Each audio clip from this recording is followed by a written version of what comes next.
Labas, pagaliau ilgai lauktas, šiek tiek pavėluotas pasakojimas apie mano kelionę į Indiją, apie kamieninę ląstelę transplantaciją, pačią kelionę, kaip sakėsi, keliauti tenais su vežimėliu būtent, atsipotru mano kelionę. Ir prašau, kelionės pati pradžia, Vilniaus oro uostas. Keliaujant su vežimėliu reikia nenustebti, kad patikra užtrunka šiek tiek ilgiau, tikrina šiek tiek labiau, gal truputėlį intimiau dėl blogų žmonių ir tam tikrų veiksmų. Visada siūlau paprašyti pagalbos iš ankro oro uoste. Tokiu atveju ateina asistentas, kuris nuo durų pasitinka, praveda per absoliučių ir iš esmės atvartų beveda. Pats skrydis buvo ilgas, bet įdomus. Pirmas mano tokio ilgas skrydis ir vos nusileidus labai nustebino. Visiškai kardinaliai kitas klimatas. 2%, ne 31 laipsnio karštis, jaučiasi absoliučiai kitaip negu 31 pas mus. Tada 7 valandų kelionė į patį viešbutį ir Rudrapuro miestą, kur viskas vyko. Daug nėra ką pasakoti, aš miegojau visą laiką.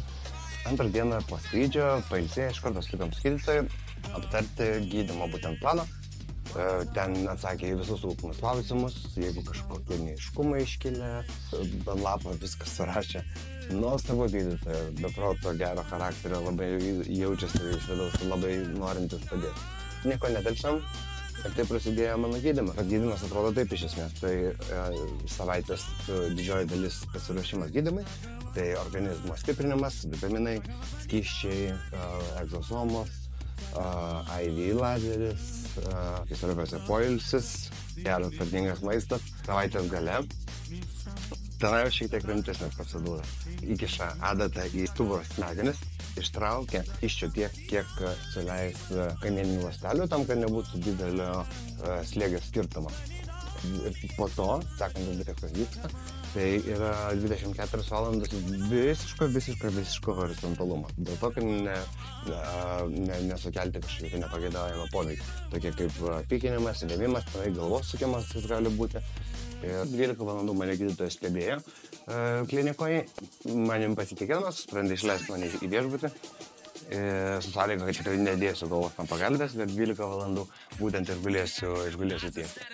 7 ryto atsikeli pusryčiai, 8 valandą sporto salė, 10 valandą atvažiuoja pasiema mus vairuotojas ir nuveža į pačią kliniką.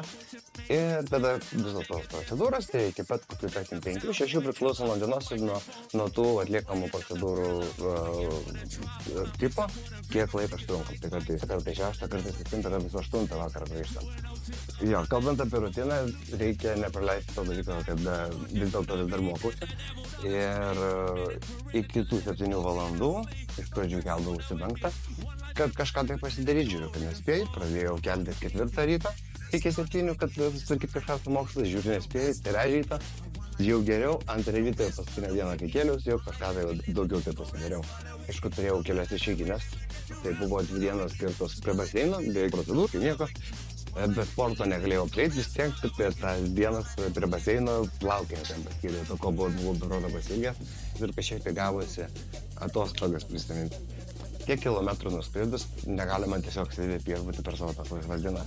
Dėl ko nusprendžiau, kad reikia vis tiek kažkiek bent jau įmanoma bandyti pakeliauti. Tai pasiėmėm vairuotoją iš viešbučio ir apkeliavom Rudrapuro apylinkę šiek tiek. Man labai patiko jų vidinis toks gyvenimas, nes Rudrapuras iš esmės nėra labai turistinis miestas, ar ne? Ir tenai pamatai daugiau tokį patį tą tikrą Indijos gyvenimą. Ir vienai dienų skyrėm Nainitalui. Nainitalas tai be proto gražus miestelis, slėnyje įsikūręs, ežeras, kalnai, kažkas tai stebuklingo tiesiog. Ta prasme, nuotraukos, vaizdo įrašai, absoliučiai neįmanoma to perteikti. Tai antrą iš nuvažiavimų skyrėm Buvalio regionui ir ten aplankėm vieną iš šventyklų. Labai nustebino žmonių gerumas.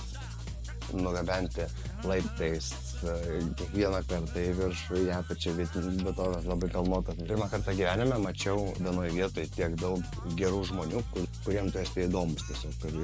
Ir tas nėra apsimestinai, tas nesijaučia, kad tu būtum tiesiog, turistas.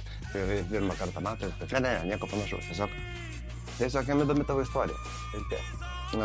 Po procedūrų gydytojas rekomendavo labai stiprią fizinę reabilitaciją, tokiu būdu kamieninės ląstelės jos daug geriau suveikia.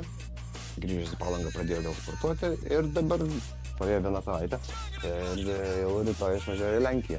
O prieš išvažiuodamas padarysiu šitą video. Į Lenkiją važiuoju tą pačią reabilitaciją, kur jau buvo anksčiau. Žinau, kad jie dirba labai gerai, labai stiprus specialistai. Ir tiek. Tai tikiuosi labai jūs nenubodau.